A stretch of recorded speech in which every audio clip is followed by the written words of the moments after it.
aholi xonadonlarida ham muqobil energiyadan foydalanish ko'lami ortmoqda. Bu birinchidan xonadonlardagi elektr mustaqilligini ta'minlayotgan bo'lsa, ikkinchidan oilalarning daromadi oshishi uchun xizmat qilyapti.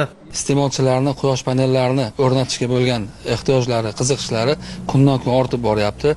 Masalan, o'tgan yil biza korxonamiz tomonidan iste'molchilarga 4 megavatdan ortiq quyosh panel elektr stansiyalarini qurib berganmiz. Bu yil ikkinchi kvartalga yetib, hozirgi kunda 6 megavatga yetdi. Biz yana oshirib bormoqchimiz. Bu degani o'sha iste'molchilarning qiziqishlari kundan-kun ortib boryapti, talab ham ortib boryapti. Bundan iste'molchilar elektr energiyaga bo'lgan ehtiyojlarini qondirish bilan bir holatda daromadlarga ham ega bo'lib boryaptilar. Kundan-kunga quyosh panellarimizni ham sifati ortib boryapti. Biza iste'molchilarga yaxshi va sifatli arzon narxlarda quyosh panellarini o'rnatib beryapmiz. Xonadonimizga quyosh paneli o'rnatdik. Endi qiziqishimiz nimadan kelib chiqdi? Hisob-kitob qildik.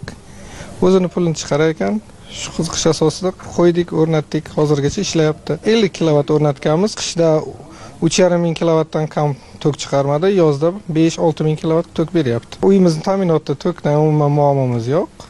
Hammasi bepul bo'layapti. Ikkinchidan, ro'zg'orga daromad.